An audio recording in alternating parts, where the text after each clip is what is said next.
नमस्कार, उदय प्रभात देख रहे हैं आप और मैं हूं आपके साथ मनमोहन सिंह पंवार। इन दिनों भारत में कंजक्टिवाइटिस करके एक डिजीज़ जो है काफ़ी फैल रही है। आम भाषा में बोलें तो आई फ्लू इन दिनों भारत में बहुत फैल रहा है और इन सब के जानकारी को लेकर हम आज डॉक्टर रिजवी से बात करेंगे, जो हमें इस पर जानकारी देंगे कि किस चीज़ से बचें और क्या ना करें और किन चीज़ों से इसका उपचार हो सकता है।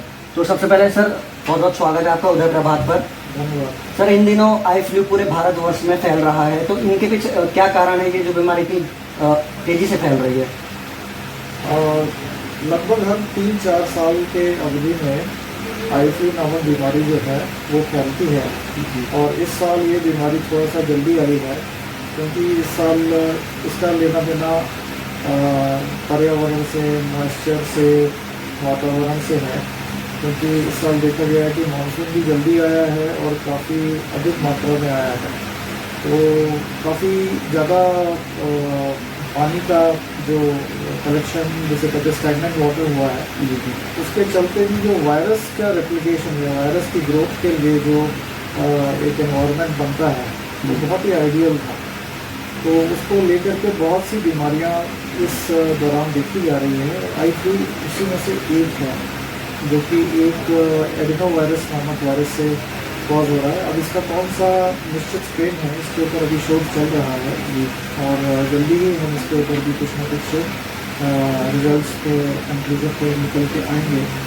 आम जनता के लिए जानना जरूरी है कि आई फ्लू जो है वो कोई ऐसी घातक बीमारी नहीं है जिससे कि वो बहुत परेशान है।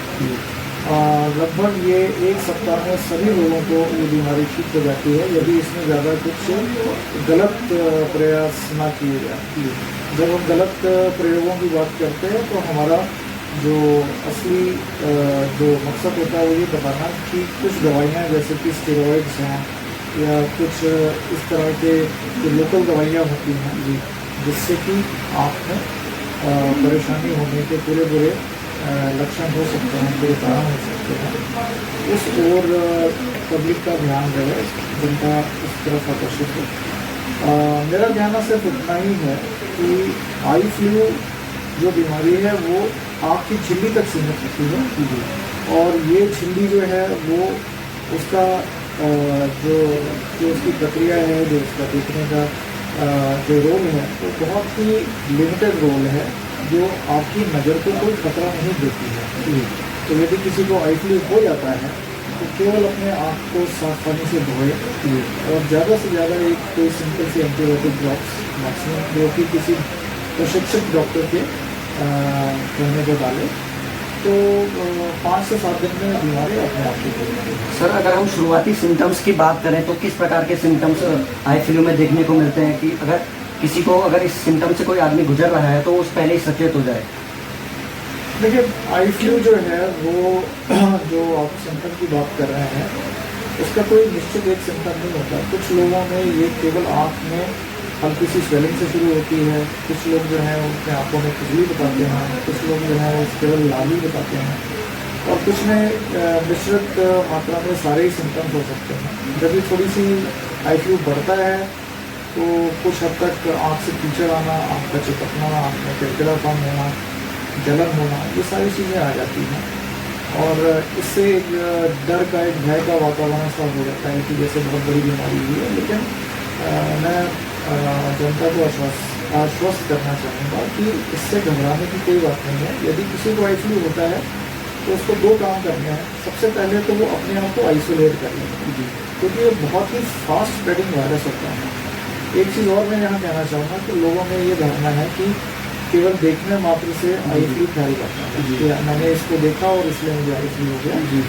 ये बिल्कुल गलत है।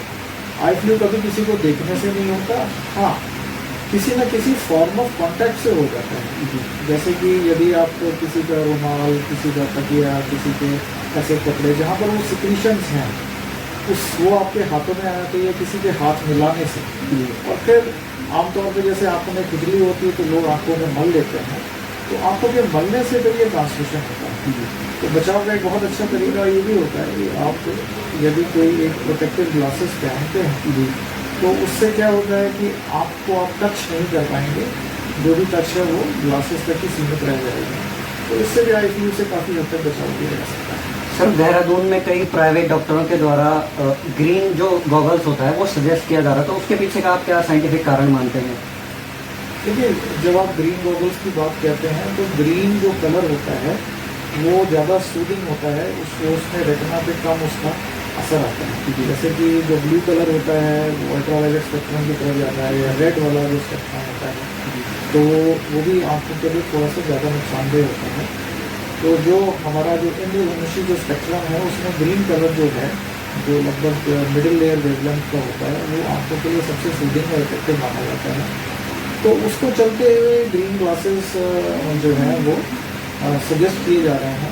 पर ऐसा नहीं कि यदि कोई आप ग्रीन ग्लास लगा रहे हो तो उससे आपको कोई आई फ्लू से बड़ा विशेष राहत मिलेगी। हाँ, ये ज़रूर है कि जो जिसे फोटोफोबिया कहते हैं, जलन आँख से होना होता है, उसमें निश्चित रूप से थोड़ा लाभ अधिक मिलेगा। सर डॉक्टरों के द्वारा हमारे कई लोगों से बात हुई तो उनका ये कहना था कि प्राइवेट डॉक्टरों के द्वारा 600 रुपये इस पर चार्ज लिया जा रहा है एक हफ्ते के लिए, और वो ग्रीन ग्लासेज उन्हें दिया जा रहा है। तो ये क्या उनके लिए कारगर साबित होगा ये ग्रीन ग्लास?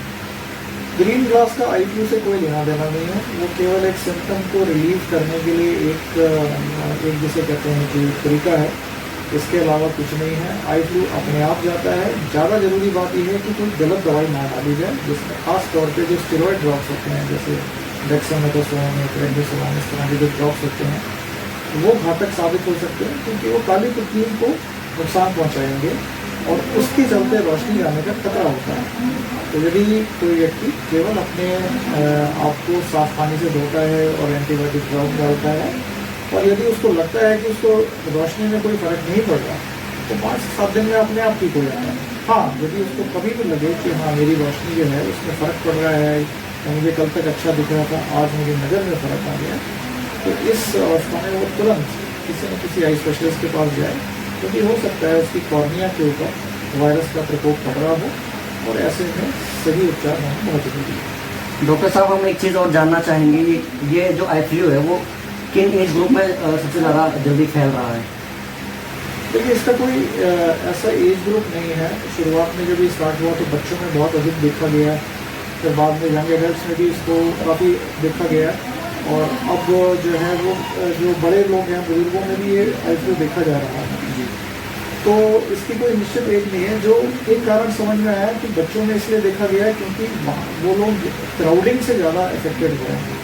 जैसे आज भी एक आध स्कूलों में हमने अपनी टीम भेजी थी, तो वहाँ पर लगभग 120 बच्चे संक्रमित पाए गए।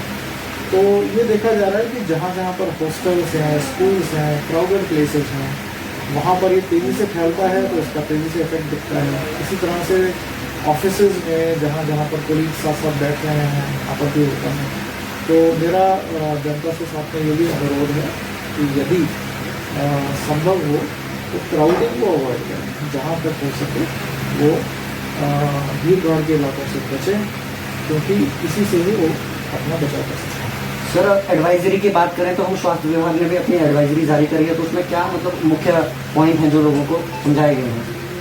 तो स्वास्थ्य विभाग की एडवाइजरी में सबसे जो प्रमुख चीज़ है वो यही है कि आँखों को बचाने के लिए एक प्रोटेक्टिव ग्लासेस यूज़ करें। यदि भीड़ भाड़ के इलाके में जाएँ, जहाँ तक संभव हो वहाँ भीड़ भाड़ के इलाके में अवॉइड करें जाना। यदि किसी को आई फ्लू के लक्षण होते हैं तो सबसे पहले वो तुरंत अपने आप को आइसोलेट करें, और रुमाल है, तकिया है, या जिस तरह के जो कपड़े होते हैं जिनको हम लोग फोमाइट्स बोलते हैं, वो अपने अलग करें।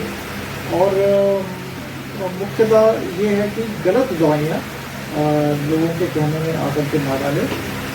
थोड़ा सा सब्र रखें 4-5 दिन का। आई फ्लू के अंदर खास बात ये होती है कि नज़र को कोई खतरा नहीं होता, लेकिन यदि 1% 2% केसेस में कहीं पर भी नज़र को खतरा नज़र आ रहा है, नज़र कम हो रही है, तो फ़ौरन जा कर के अपना आँख का परीक्षण करवाएं प्लान के जरिए, तो उसी से पता चलेगा कि नज़र को कोई खतरा नहीं। तो ये थे हमारे साथ डॉक्टर रिजवी, जिनका कहना है कि लोग कहीं ना कहीं गलत दवाइयों का प्रयोग न करें, और इससे घबराने की कोई बात नहीं है, और ये कोई खासा लंबी बीमारी नहीं है, और एक हफ्ते तक ज़्यादा से ज़्यादा ये चलती है, और मात्र आई ड्रॉप डालने से ये ठीक हो सकती है। जुड़े रहें ऐसी ही खबरों के लिए और देखते रहें उदय प्रभा।